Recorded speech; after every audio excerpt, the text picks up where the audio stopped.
For President Rudy, his word was his word, and the people knew it. For President Bongbong, Yako, his word is for the wind. nako po, patay. Ayan na. Bumanat na si Kaufman. Ano daw si Bongbong? Yung kanyang salita, hangin. The people will not forget it.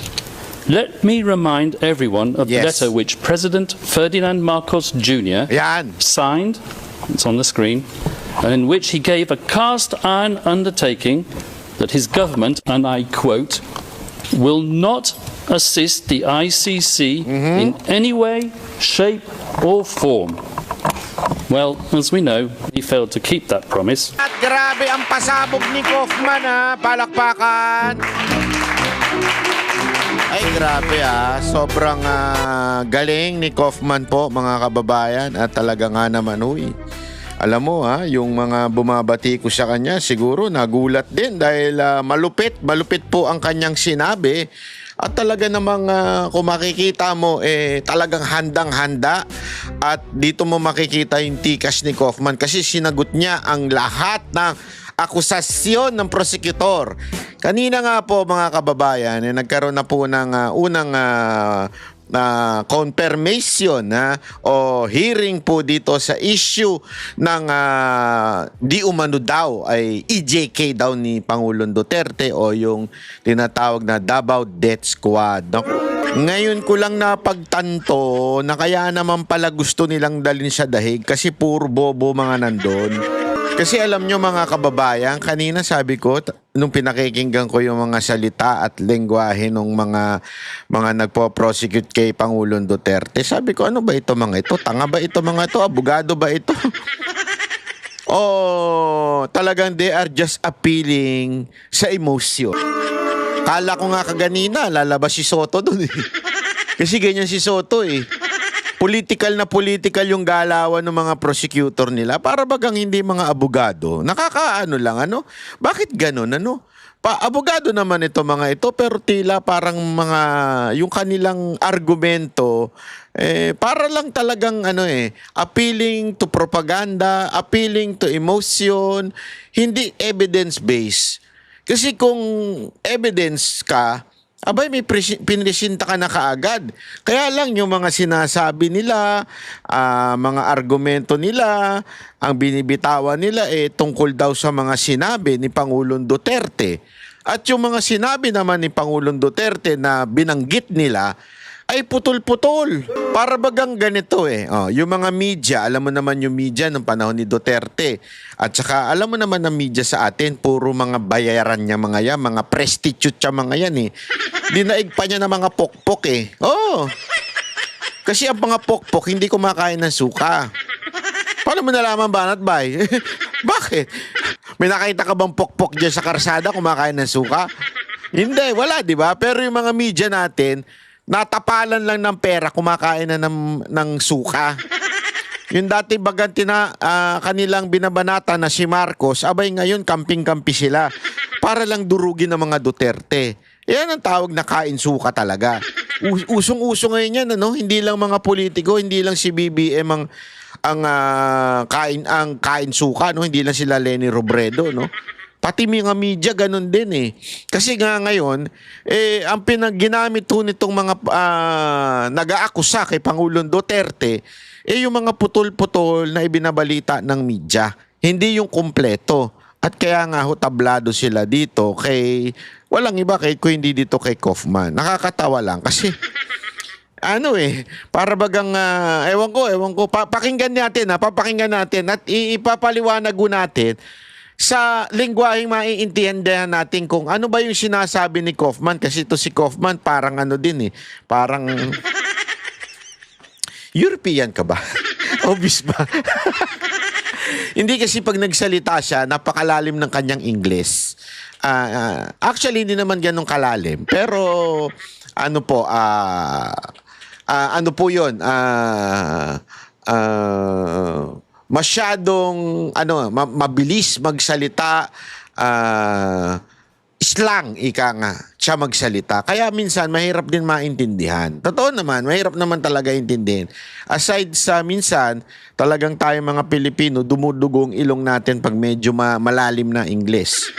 Aminado naman tayo dyan eh. Hindi naman po tayo pretender. Hindi naman po tayo nagmamagaling. Hindi naman po tayo pero alam mo yung paggaganyan ng mga malalalim na Ingles, dapat talagang aralin natin yan. Na talaga namang alamin natin kung ano ba ang sinasabi ni Kaufman.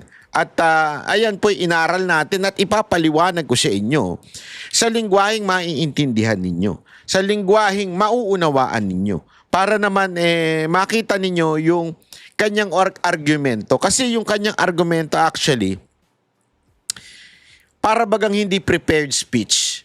Para bagang talagang sinagot niya punto by punto yung akusasyon nitong kabilang panig, 'di ba? At sabi ko nung nakita ko itong maman, matalino ito, magaling ito. Kasi kung ibang mga nagmamagaling yan, yung magaling mag-Ingles, magaling sa jargon ng law, mga lawyer, iibahin niya. Pero sa kanya, punto by punto, ang linaw. Yung accent lang niya hindi malinaw. Hindi, totoo naman. Yung accent niya talagang accent European. Di ba? Syempre, wala tayong magagawa. Ganun talaga siya. Doon siya pinanganak eh. Kaya, i-explain mo natin. Okay? Pakinggan po natin. Maganda ho ito at nakakuha natin itong video na ito kay ating senador, si Eric Mata, si Dr. Eric Mata, ang isa sa sayang sana kung naging senador ito, matikas din ito. Lalo na pagdating mo sa ewan ko nga, hindi ko nga maintindihan eh. Dapat talaga merong doktor, merong health profession na maging senador para mas mauunawaan yung mga batas na kailangan ipasa na concerning the health of the Filipino people. Kasi alam nyo, sa Pilipinas hindi tayo ganun ka-concern. Ang problema, hindi na nga maganda yung health system natin. Wala pa tayong mga batas na nagtutulak na maging healthy ang mga Pilipino. Napaka-importante ho kasi niyan. Kaya napakaganda sana kung nanalo at hindi dinaya ng, ewan ko kung sino ba nandaya. By the way, highway ito lagi natin sinasabi ito. Isang bagay lang magpapatalo kay BP Sara Duterte. Pag tumakbo si Comelec Chairman George Garcia. Siya lang ang kayang tumalo kay BP Sara Duterte. Wala nang iba. Kaya talaga bantayan natin ng Comelec. Ako nga talaga hingin natin na mag-resign na yan eh. Hindi kasi totoo to walang biro Yun lang talaga. May kasi yun, lugi ka dun eh. Bakit? Kahit talo ka, pwede ka ipanalo. Pwede kang gawing congressman kahit talo ka. Tingnan mo sila Abante. Sino pa? Yung party list ng mga komunista. Di ba? Dinisqualify yung Duterte youth na nag-number 1.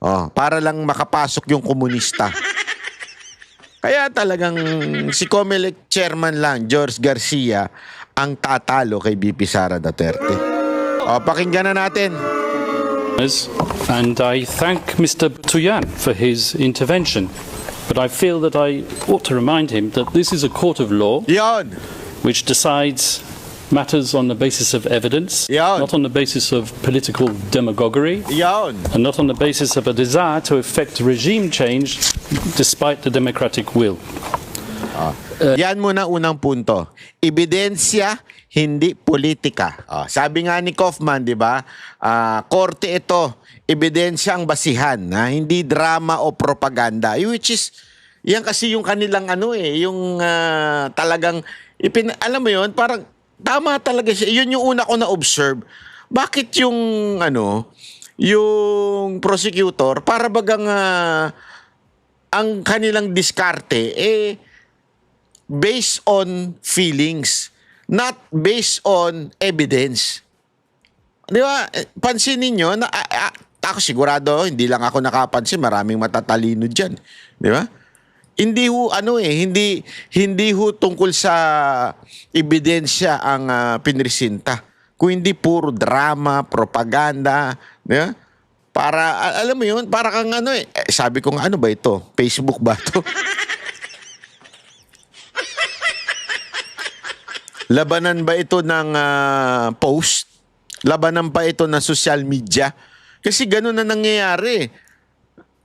At alam mo, hindi, sabi ko nga 'di ba, bakit meron isang nagsabi doon ng prosecutor na parang sinabi daw ni Duterte na DDS siya. Siya daw ang DDS, yung Davao Death Squad.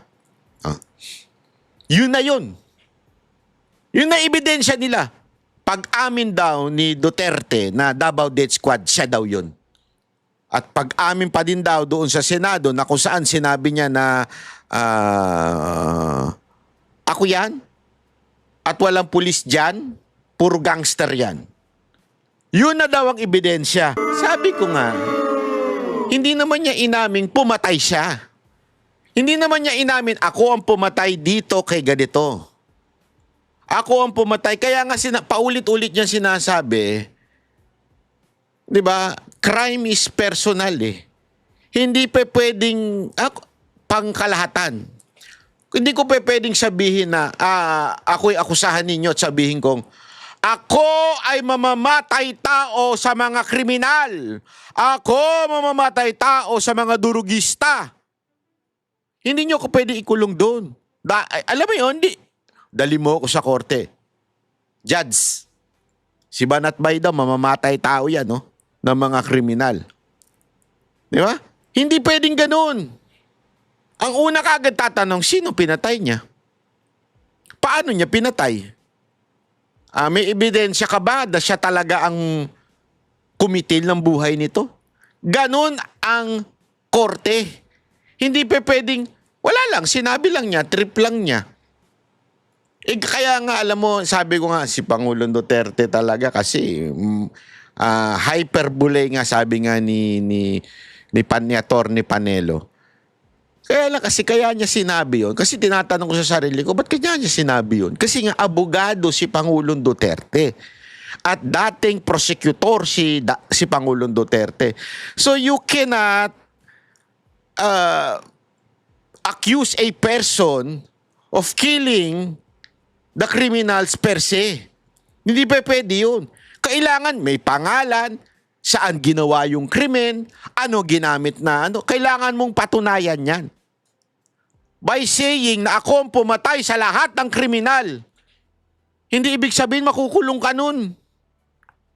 Kailangan patunayan ng kusino man, gobyerno man, policeman, o kamag-anak ng mga namatayan. Hindi pa pwede, tingnan nyo na, inamin. Inamin niya, DDS siya. Hindi pa pwedeng gayon yun. Ano ngayon kung inamin niya DDS? May inamin ba siya na pinatay ko si Juan de la Cruz? Si Juan de la Cruz, ang ginawa ko dito, ganito, ganito, ganito. Ginawa ko yan sa ganitong araw, ginawa ko yan at ginamitan ko yan ng kutsilyo. Dapat ganun. Hindi eh. Pinagtitripan kayo ni Pangulong Duterte na DDS siya, ganyan-ganyan. Tapos walang kasamang pulis, puro gangster lang. Pinangalanan nyo ba yung gangster? Hindi. Anong ebidensya nyo? Yung sinabi niya.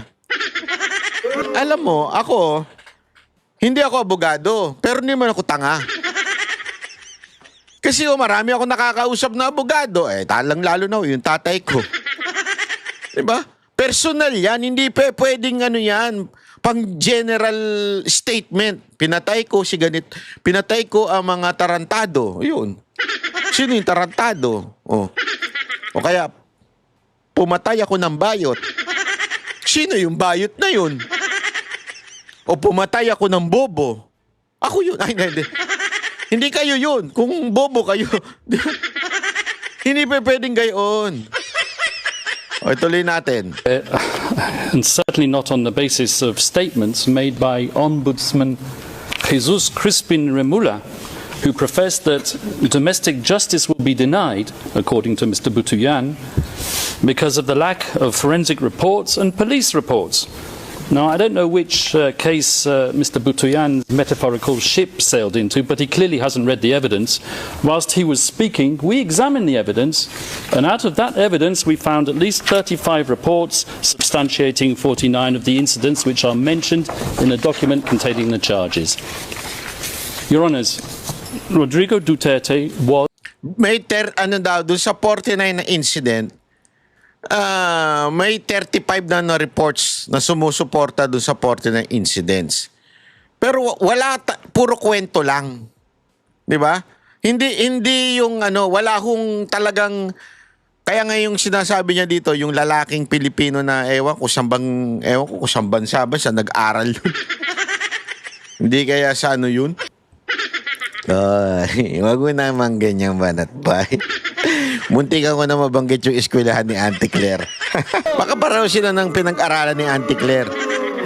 Kasi hindi pwede talaga eh. and will always remain a unique phenomenon. His style of statesmanship was novel and unpalatable to many. His expletives and hyperbole grated, while his honesty and wild popularity irritated. He spoke openly, from the heart, sincerely and truthfully. And what a contrast between him and his successor in the Malacanang. For President Rudy, his word was his word, and the people knew it. For President Bongbong, Yako! his word is for the wind. Nako po, patay.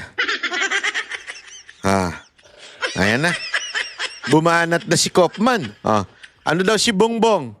Yung kanyang salita, hangin. The people will not forget it.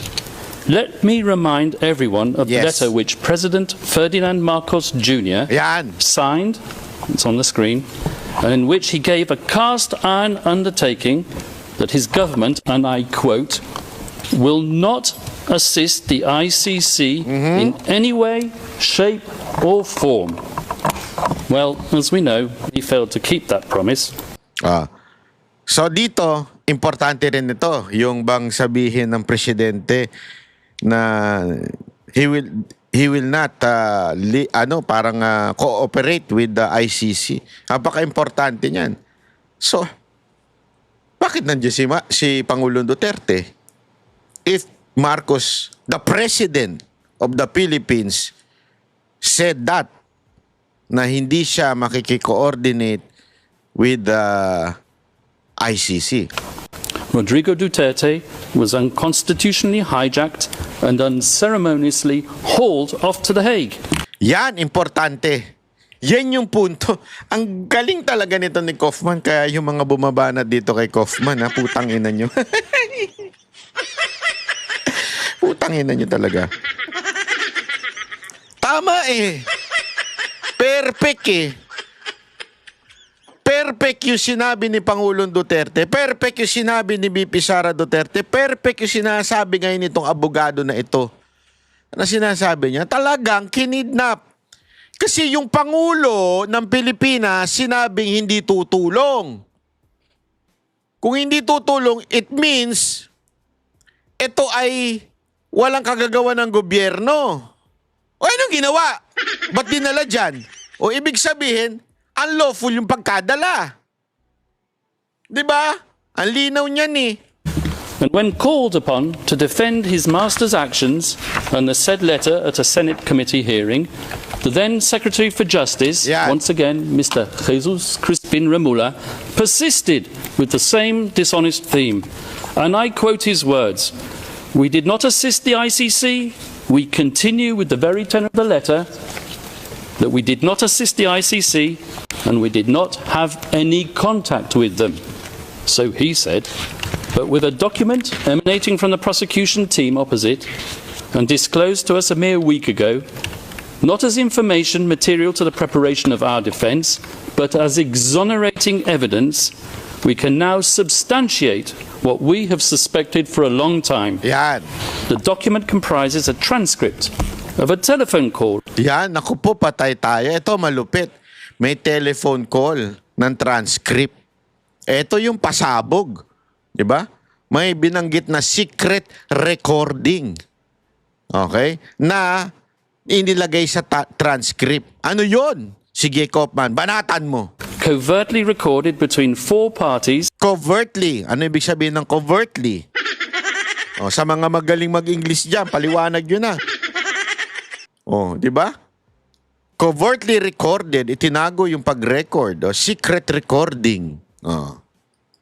who cannot be mentioned in public, and one of these parties was boasting about how So, apat daw sila, ha?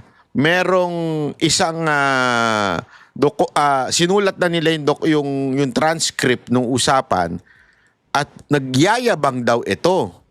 Ano yung pinagyayabang? Pinapagyabang na meron siyang parte. Oh. he was acting as the silent partner of President BBM, Nako, managing a scheme to Nako. funnel witnesses to this Nako. court, while all the time ensuring that he could guarantee President BBM's plausible deniability. so yun ha, transcript ng isang phone call na covertly o tinagong patagong recording.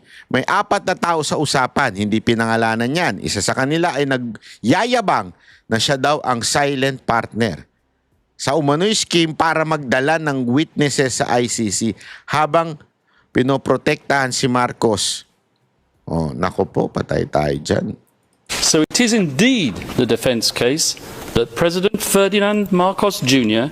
set out to neutralise Yon. Rodrigo Duterte Ayan. and his legacy.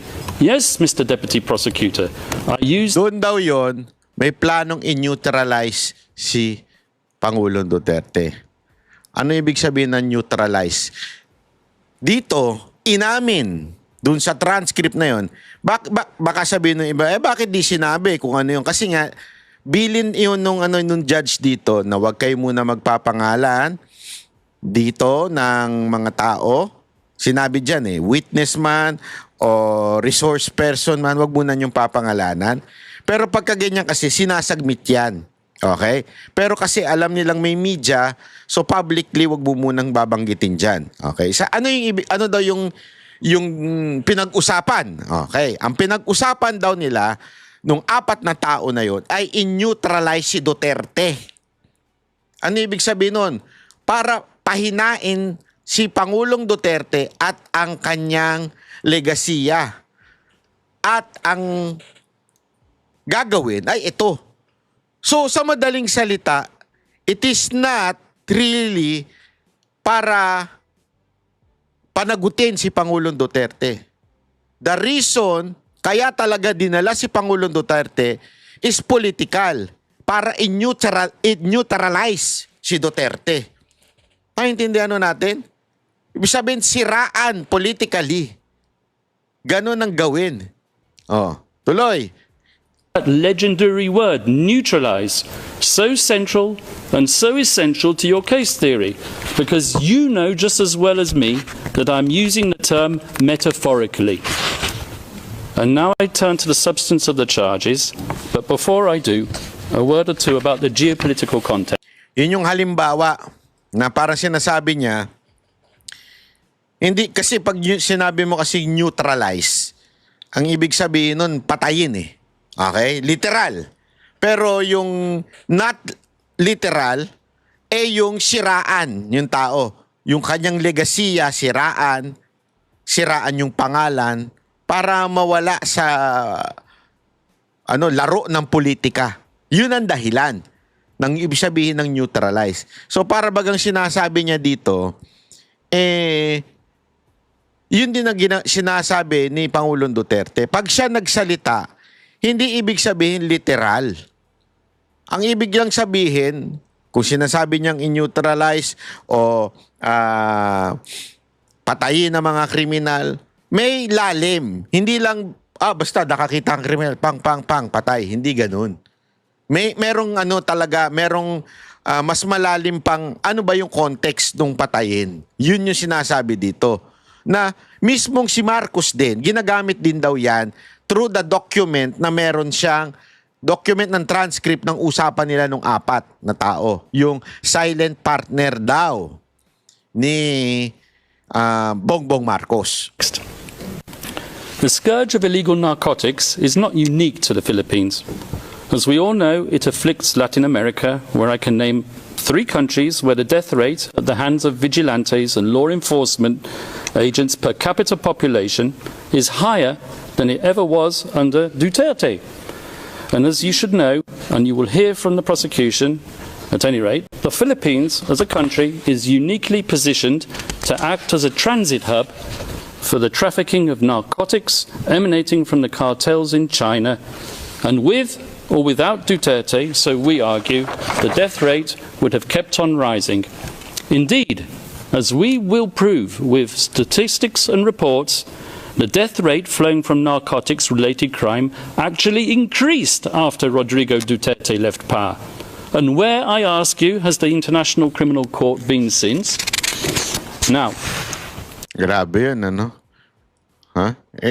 Ulitin natin para maintindihan natin. without Duterte, so we argue, the death rate would have kept on rising. Indeed, as we will prove with statistics and reports, Ayan, we will prove, papatunayan daw na talagang tumaas after ni Pangulong Duterte. the death rate flowing from narcotics-related crime actually increased after Rodrigo Duterte. Yung death rate. Kasi para bagang sinasabi niya dito, sinabi niyo maraming namatay sa war on drugs.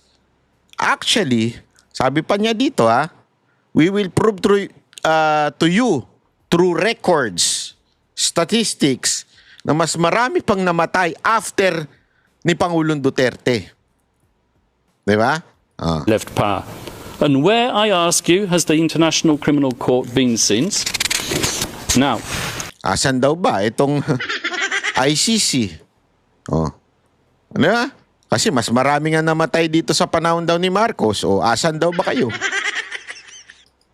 a colleague of the victim's representatives sitting opposite, a certain self-styled legal assistant to ICC counsel, rose up and famously stated in one of her many voluble interviews to the media Ito yung si Epal, yung malaking bunganga. that Rodrigo Duterte conducted not a war on drugs, but a war on the poor. A war on the poor, I ask you? Sabi niya, meron isang Epal na putang ina. Ay, walang ganun. Yung malaking bunganga na nagmamagaling kesyo daw nag-a-assist ng mga witness na sinabing ang laban daw ni Duterte do sa war on drugs is not really on the drugs but on the poor. Diba? Yun ang pinalalabas. Propaganda. Anything, the totally lawful Duterte campaign against illegal drugs and their suppliers took place when his administration was actively promoting some of the most important redistributive policies in years. Yan. All with the aim of alleviating poverty. Legislative reform in 2017 to reduce personal income taxes for workers. Ayan. So ito, sinasabi niya na parang paano naging war on poor yun? Panahon nga ni Pangulong Duterte, ni-reduce yung tax. Kasi dito, para bagang ang accusation kasi, parang mamamatay si Duterte, talagang inano niya yung war on drugs, DDS, blah, blah, blah. So, ang laban daw ng war on drugs is not really on drugs, but on the poor people. Ito nga sinasabi niya through the policy of ni Pangulong Duterte, ang dami niyang polisiya that fights poverty. Diba? So paano mo masasabing anti-poor yung war on drugs? Social protection expansion known as the 4Ps, designed to provide regular cash transfers to needy and multi-child families. Universal health care. And need I say more? The Magna Carta of the poor. Yan pa daw. Universal healthcare, di ba? Panahon ni Pangulong Duterte. Pinasayan. Ginawa niyang priority bills yan. Tapos yung Magna Carta for the poor. Ibig sabihin, talagang maraming polisiya si Pangulong Duterte para sa mga may hirap. So isang malaking katarantaduhan yung sinasabi ni Bunganga, ayoko nang banggitin ng mukha nun. Bakit ba puro pag-opposition sobrang papangit talaga, no? Pangit na nga ng kalooban, pangit pa ng mukha. Sinasabi, paano naging anti-poor itong war on drugs? Napakaraming ang ginawang magagandang polisiya at ayan, binanggit ni Kaufman isa-isa. Setting out the right to adequate food, decent shelter, education and the highest standard of health. The fact that the majority of those who died as a result of drug-related crime were living in the most deprived areas is something which is endemic to every afflicted society. Yung pagkamatay daw ng mga tao, it's not because of Duterte. Pero lahat po daw ng society, yan ang dinadali ng sabu. Di ba? Totoo naman Sa ibang bansa, ganyan din Hindi naman sa Pilipinas lang namamatay ang mga mahihirap. Bakit? Kasi nga, alam naman natin, ang sabu. Hindi, totoo naman yung droga na yan ay talagang papatayan ng tao. At saka yan ang ginagamit kasi nga mura. Lason pero lason talaga. Diba? Ibig sabihin, marami mang namamatay, hindi yan dahil sa utos ni Pangulong Duterte. Dahil yan sa talagang epekto ng droga sa society. At sinasabi nga niya dito, hindi lang naman sa Pilipinas yan. Sa lahat ng bansa, basta pinasok ng yang ganyan droga, patay sigurado mga tao. But can anyone seriously accuse this man, Rodrigo Duterte, who has lived such an openly frugal existence, of taking up arms against the needy? This is the man who at the age of 5 arrived in Davao to live in a modest shack where rain leaked through the roof, forcing him to crawl under the kitchen table to take shelter. This is not the man born with a silver spoon in his mouth and groomed for the presidency from childhood. This is the man who was born to a lawyer and a governor who taught him discipline, values and respect for the people by being one of the people. This is the man who... Grabe, no? Ganyan ang birada. As president himself, shunned the luxuries and the privileges of high office, and like others before him, and even those after him, he slept not in the palatial grandeur of the Malacanang, but in Spartan quarters of his bodyguard's hut. Grabe, no? Grabe. Galing ni Kaufman. Palakpakan natin. Kakainis. Kasi nakausap ko na ito Oo, nakausap ko ito nung isa sa mga interview doon sa Dahig. Diba, in-interview natin. Tahimik. Ato to matipid ito Hindi ito yung tangang abogadong bida-bida. Alam mo yung mga, ewan ko, wala akong masabi. Baka may mapangalan pa ako. Hindi ito yung abogadong napakarami sinasabi na bida-bida. Hindi ito. Tahimik ito. Maingat to magsalita pag sa labas. Pero dito talagang sinabi niya. Ito yung Pangulo na talagang, alam mo yun, anak ng gobernador, lawyer, pero nagsimula at talagang nabuhay doon sa payak na pamumuhay. Yan ang sinasabi niya. Tapos ang hirit pa nga niya dito para bagang nung siya ay naging Pangulo na, hindi po ito natulog doon sa Malacanang, sa palasyo. Di katulad. Di ba? Binanggit niya pa, sakit nun. Shit. Hindi katulad ng mga dating Pangulo at kasulukuyang Pangulo. Ito daw ay naando lang doon sa shelter lang kung saan yung mga bodyguard niya. And I witness to that. Nakita ko po yun. Yung tirahan niya, hindi ko lang ikinikwento dito kasi hindi naman po tayo bida-bida. Hindi natin talaga, alam mo marami tayong alam tungkol dyan, yung kanyang payak na pamumuhay, pero hindi ko kasi tayo makwento kasi ayoko ho talaga nung ganun.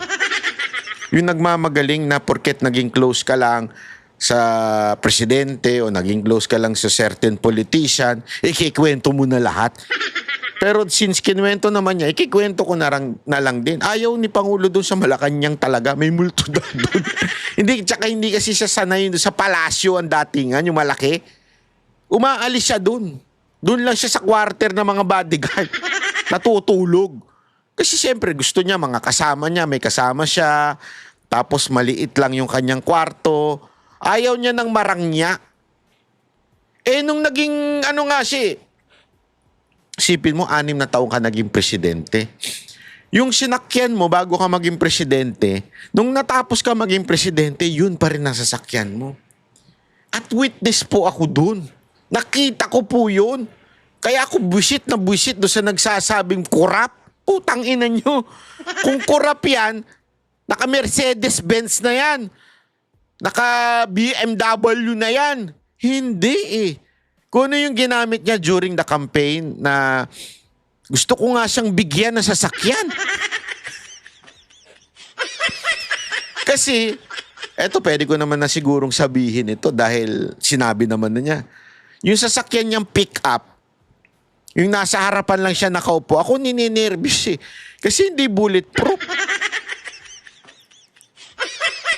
Tapos, talagang nandun lang siya sa harap. Yun yung during the campaign. Nung after niya na maging presidente, nung kami nagkita-kita na doon sa isang karaoke, nagkantahan kami, yung pa rin ang gamit niya, sabi ko, gusto mo, Mr. President, sa'yo na lang yung, yung Alphard ko. Alphard. Gago! Gusto mo, Mr. President, sa'yo na lang yung Maserati ko? Gago! Hindi totoo naman eh. Hindi totoo yung mga kotse ko. Wala akong ganun. Pero ganun talaga siya kahirap nung bumaba siyang presidente. Diet consisted not of prime cuts of imported Australian beef. Oy! Bakit Australian beef? Mas masarap ang Wagyu beef. At mas mahal yun. Porkit nasa Europa kayo ha.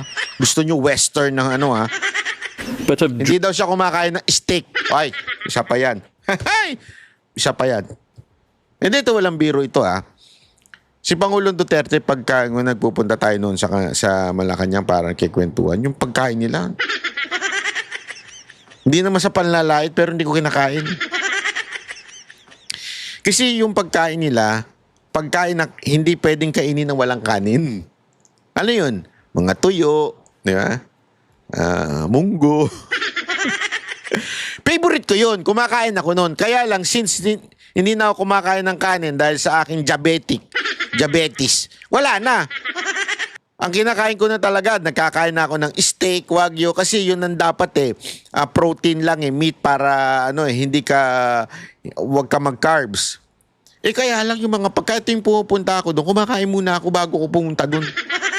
Kasi alam ko na naman ihahanda nila yung mga pagkain na kailangan ma-enjoy mo lang pag may kanin. Yung danggit. dried fish and boiled rice.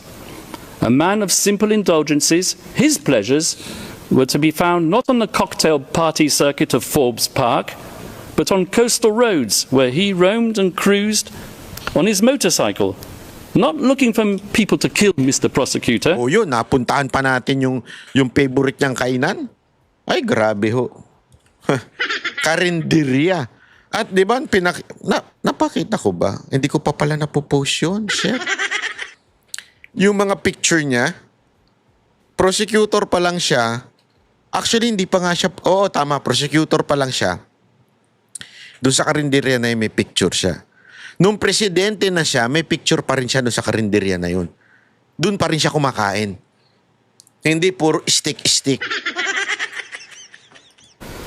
But almost killing himself because of his love for speed.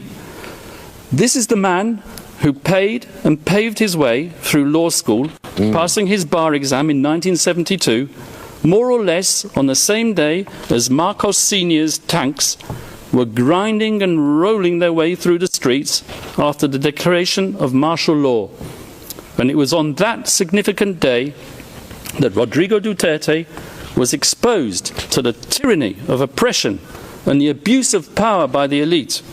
And he took a decision. On that day, he chose to devote himself to a life of selfless public service.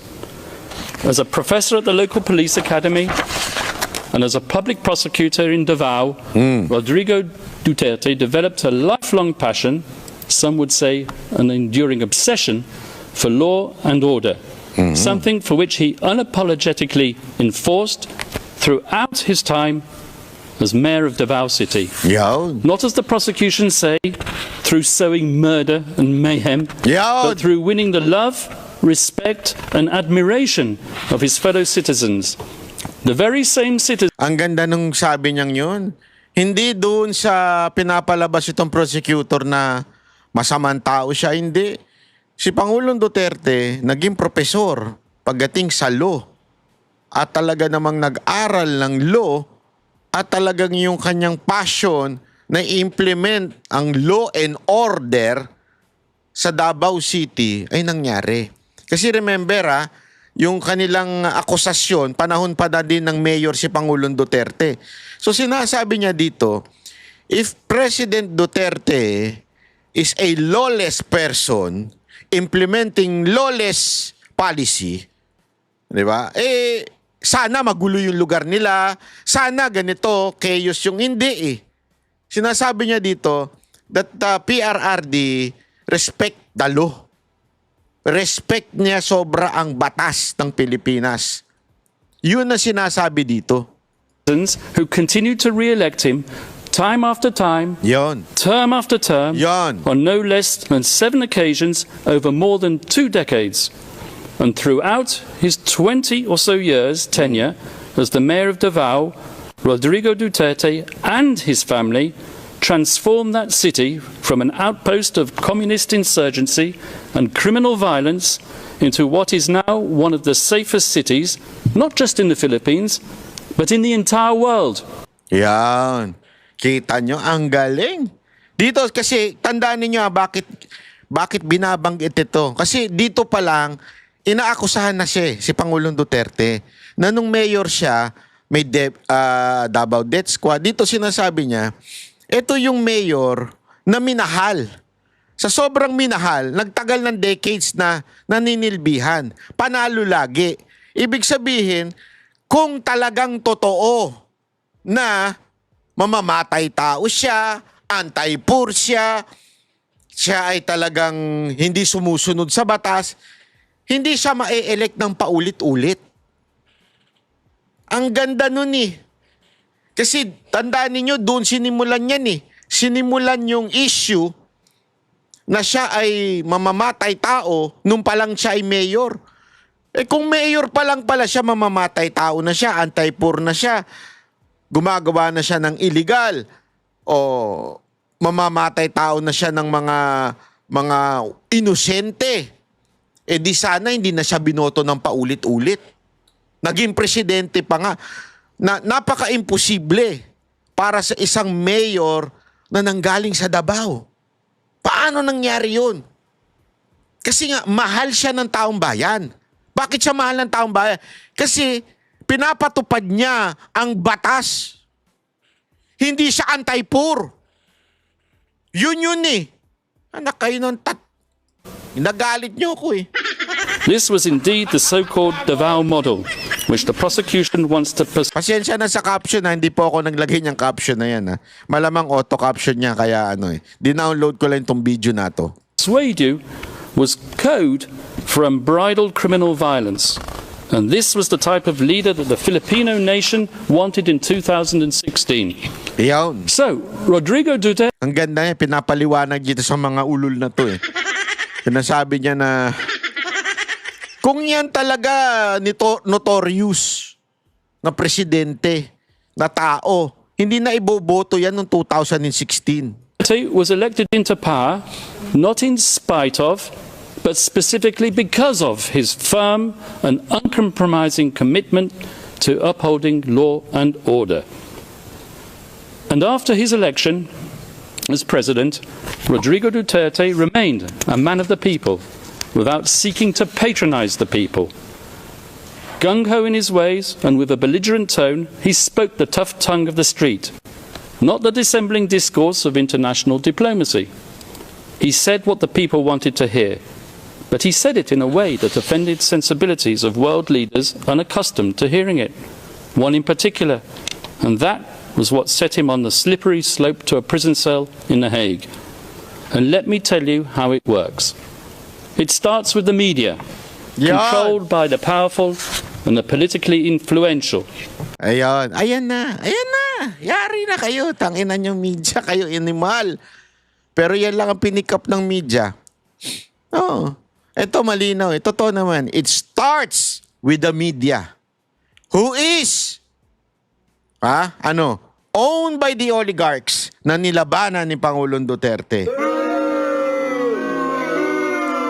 That's why puro misquote, kung hindi ma-misquote, chap-chap o kaya angling ang ginawa nila sa mga statement. Kasi nga, pinagbayad ng tax ni Pangulong Duterte itong mga hindot na to. Mga oligarch na may-ari ng mga media. Gago! With a sensational headline and a twisted editorial slant, the moguls sell their papers while promoting the partisan agenda of their backers in power. Yo. They highlight the salacious content while ignoring the true context, because that is what captivates the reader. And so it was with Rodrigo Duterte, whose speeches were fertile fodder for his enemies and detractors. A man whose hyperbole, bluster and rhetoric, once published, became a natural target for privately funded NGOs and human rights activists, a loose collective more commonly known as civil society. These people descended upon the Philippines to advance an agenda even more lacking in objectivity than that of the media, and heavily funded by tycoons with even grander designs, they print their glossy reports, replete with iconic photographic images of grieving families and dead bodies in rain-swept, nighttime crime scenes, all dramatically illuminated with the fluorescent glow of neon. Images carefully crafted to shock the conscience and to sway the emotions, and, I may say, to be used by the prosecutor when they don't even relate to the charges. And they gave their slick reports bold titles lifted straight out of a James Bond movie, such as License to Kill, One Shot to the Head, You Can Die Anytime, or Grabe, insulto po. Ayun insulto. Wala naman daw kaalam-alam yung prosecutor sa totoong context na nangyayari sa Pilipinas. Tapos gumamit pa ng mga title ng pelikula para lang describe si Pangulong Duterte. Galing mo. Ano pala mahal mo? Just kill. The photographers are fated and their shots exhibited as art all over the world, and the brave journalists who act as their sources win awards and Nobel Prizes. And slowly but surely their narrative becomes the sacred, unchallengeable and unshakable truth. And so the pressure builds up, and the academics who haunt the corridors of the progressive left law faculties far away in the United States tweet their research and publish their articles pontificating about crimes against humanity, systematic attacks against the civilian population, and they point their finger at one man alone, and bandy about slogans such as accountability and the prevention of impunity. They give their gratuitous advice on what should be done, sometimes academics who formerly worked alongside the prosecutor of the International Criminal Court. Communications and complaints are filed, and the rest, as they say, is history. In any event, we're not gathered here today to judge a man on the basis of his coarse attitude or his vulgar language. This court has convened a confirmation hearing to verify whether substantial grounds exist to believe that Rodrigo Duterte, the people's president, together with various so-called co-perpetrators, over the years of his governance, devised a criminal policy of wholesale and wanton murder. And since we are in a court of law, it is worth stressing, although I should not have to, cases are decided on the basis of evidence, not supposition, not rumour, not spicy gossip, and certainly not on the basis of political rhetoric and bluster. Because at the end of the day, were it not for those belligerent and controversial speeches, there would have been no impetus to bring the people's president to The Hague. And when the prosecution's evidence is examined, I would ask you to keep an open mind and to question not just whether that evidence has been selectively presented, but whether there exists evidence which the prosecution has failed to produce. And I say this with justifiable cause, particularly with respect to the Duterte rhetoric, as we will prove during the substantive part of our submissions. The notorious speeches on which the prosecution relies have been cherry-picked to suit its narrative, while ignoring the many other speeches when the Yeah. former president tempered his bombastic language by clear reference to the principle of lawful self-defense. Ayan, no? Napakaganda nitong binanggit niya to. Na para bagang kinukuha lang yung portion ng speech niya, tapos mini-misquote. 'Di ba?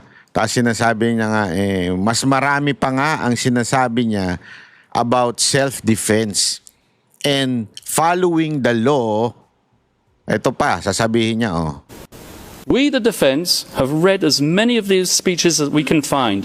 In fact, in our poky little office on the top floor of the furthest building away in this complex, we have a counter which ticks and ticks. And whenever we come across a speech which contradicts the prosecution's murder theory by reference to self-defence, we give a cheer. And the counter goes up once more. Yeah. And we celebrate one more nail in the coffin of the prosecution's case theory. Grabe. Ay, nako.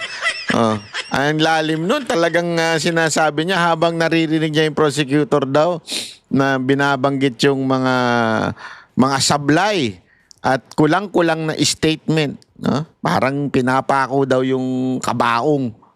Kasi patay yung yung kanilang argumento eh. As the statistics stand as of today, in contrast to the 20 speeches on which the prosecution relies to prove incitement to kill, we have found 35 more which say the complete opposite. Yun. Let me give you two examples. Sabihin, doon sa sinasabing mga statement daw ni Pangulong Duterte na puprove na siya daw ay involved sa DDS, EJK, blah, blah, blah. Mas marami pa nga daw ang sinabi ni Pangulong Duterte at bibigyan pa na niya example. Mas marami naman daw sinasabi ni Pangulong Duterte na you follow the law, everything, susuportahan kita. But if you do not follow the law, yari ka. Mas marami pa. Plus 35 pa daw. Naku po, patay tayo dyan. Sabit na naman itong tatangat. Ewan ko, mahina talaga utak nito mga prosecutor. From the very speeches that the deputy prosecutor himself cited today. Ayan, eto mismo yung sinabi daw ng prosecutor. Tingnan ninyo, alam mo, gusto ko, galing nito mamang to. Kasi ano siya alam mo yon, hindi siya nag-stick doon sa kanyang speech habang pinakikinggan ni prosecutor. Sablay. Ito yung mga sinabi nyo na sablay. Ito yung kulang. Let's refer first of all to the famous Pietà speech, which the deputy prosecutor referred. The Pietà speech. Yung nakahiga. Nagmukha kayong tanga kay Kaufman. Nagmukha kayong tanga kay Kaufman. So, this is what the deputy prosecutor said. Those of you who are still sober, those who haven't tried illegal drugs, if you don't want to die or get hurt, don't rely on the priests, including human rights advocates. They won't be able to prevent deaths, and so it goes on. But if we look further... Ayan, yun daw yung sinabi. Yung mga hindi pa daw addict, huwag daw kayo mag-rely sa mga pare, mga human rights. Pero ito yung part na hindi binasa. In the very same speech, something which maybe the deputy prosecutor didn't do,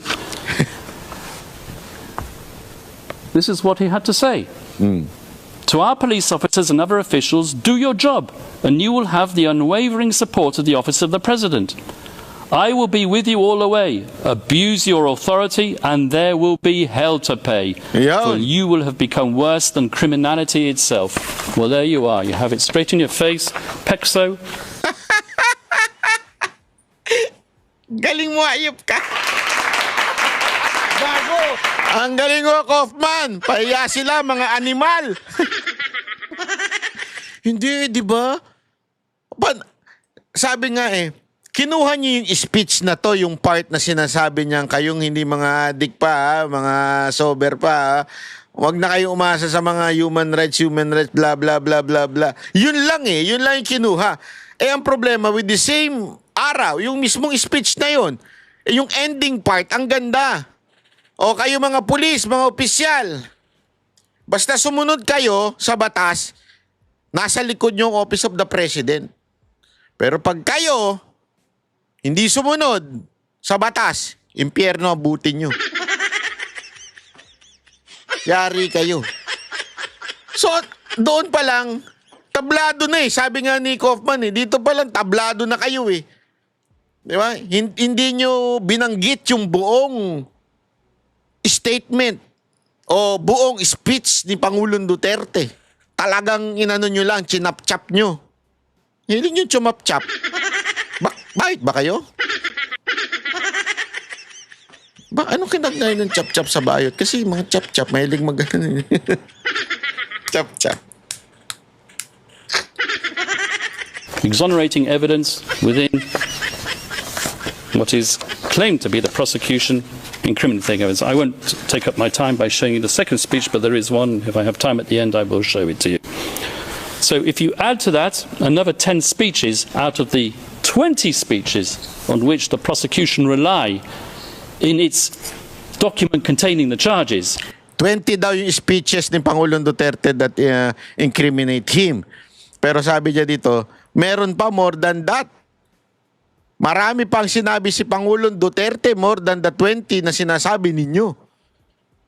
Marami pang siyang sinabi na napakalinaw na sundin ninyo ang batas. After all, we are in a court of law and we rely on evidence. And what is the evidence that's produced of these speeches? 20 of them. 10 of them, I submit, and we will show this in the substantive part of our submissions, contain exonerating evidence which support the defence case theory. In other words, if you add the 10, which we've identified in the prosecution's 20, to our total of 35, we come to 45 speeches versus 10, which we say support 45 speeches. The use of force only in self-defense. Gamitin ang puwersa sa self-defense laang. 45. That is 350% more speeches in favor of our defense. 300. Kung gusto nyo ng speech, eto 300, more than 300% ang mas marami ang sinabi si Pangulong Duterte na in self-defense. Di ba? Yun. And 354% more reasons not to confirm the charges. And you can bet your bottom dollar that at the end of today's proceedings, either the victim's self-styled legal assistant to ICC counsel or a prosecution intern will be tasked with scouring the web looking for the means to prove Kaufman wrong. And I will declare it, and I'll declare it loudly and clearly, as if the prosecution didn't know it already. It's not enough to state that since the former president made those extremely inflammatory statements and deaths occurred, that he must, as a matter of course, be criminally responsible for those fatalities. At this stage of the proceedings, the prosecution needs to show substantial grounds to believe that the former president actually desired and foresaw that people would be killed as a result of his incendiary language. For the prosecution to assert that Rodrigo Duterte hoped for deaths to occur or was recklessly indifferent as to whether deaths would occur, which he was not, that's insufficient. So once more for the record, Rodrigo Duterte's language was aimed not at suspected drug pushers as the prosecution would have it, but directly at those poisoning society with their substances, and not, I stress, with lethal intent. His rhetoric was calculated to arouse fear and obedience, to instill fear in their hearts, and to inculcate a respect for the law in their minds. Nothing more, nothing less. That was his intent, and it was not criminal. And as many of these drug pushers demanded to enter prison, I remember seeing the images on the television, lining up to surrender and to enter prison. Now, I challenge my colleagues opposite to prove otherwise, because as we all know, in a criminal process, the burden of proof is on the prosecution. Yari kayo. They brought this case and they need to prove it. Rodrigo Duterte need not convince the world of anything, and that is to his fortunate advantage given his current medical condition. And he stands behind his legacy resolutely, and he maintains his innocence absolutely. Now, I turn to the general fairness and objectivity of the investigation, which, as we all know, is meant to be an impartial evidence-gathering exercise. As an ex-prosecutor myself, I'm used to investigating agencies pursuing all reasonable lines of inquiry, assimilating all testimonies, and digesting all documentation and forensic evidence, recommending who to target for prosecution, but not so with this prosecution. When we, the defence, study the course of the investigation in this case, one thing is plain as a pikestaff. The chief prosecutor of this court, Mr. Karim Khan, not only failed miserably to carry out his duties under the Rome Statute, requiring him to examine exonerating circumstances as well as incriminating, but he single-handedly contaminated it, so we alleged, by pursuing a one-track crusade with a view to a predetermined objective. Let me explain. Sige nga. Ito daw si Khan. Basta mga Khan, bastos eh. Although the ICC officially authorized an investigation into the so-called Philippine situation in late 2021, it was deferred a few months later back to the Philippines for the official investigation to resume only in late 2023. But the real meat of the investigation into Count 1, relating to the activities of that fictitious construct, the Davao Death Squad, had effectively started way before then, with the sole objective of nailing Rodrigo Duterte. Indeed, all the way back in 2018, during its so-called preliminary examination, the prosecution had an individual who will be referred to as P1, handed to them on a silver platter. This P1 had been interviewed at an earlier date by none other than Chief Prosecutor Karim Khan, in his former capacity as a private lawyer, and the self-professed item of pulp fiction entitled Duterte Harry. Your Honours, the picture on the front cover of that book says it all. It really does scream objectivity, doesn't it? I say that sarcastically, of course. Of course. Fortunately for us, the defence, the appeals chamber, has now disqualified Chief Prosecutor Karim Khan from this case. A welcome development as a matter of ethical propriety, but in our opinion, too late in the day to salvage the integrity of the investigation that he had supervised. An investigation in the course of which he concealed his former role as the victim's counsel, who had deemed our client a suspected murderer as far back as 2018 and right up to the very day before this pre-trial chamber issued its arrest warrant. Your Honours, over the next few days, we hope to convince you of the wholly insufficient nature of the evidence against Rodrigo Duterte. We will show you that the paltry number of speeches on which the prosecution rely do not manifest criminal intent. We will also convince you that as hard as they tried, the prosecution's investigators couldn't get even one of its criminal cooperating witnesses, whose reliability is next to zero, to admit that they heard the former president, Rodrigo Duterte, give an order to kill at any time relevant to the charges, or with respect to any of the incidents. And we hope that when you conclude your deliberations, Your Honours, that you will dismiss these grievously misplaced and politically motivated charges.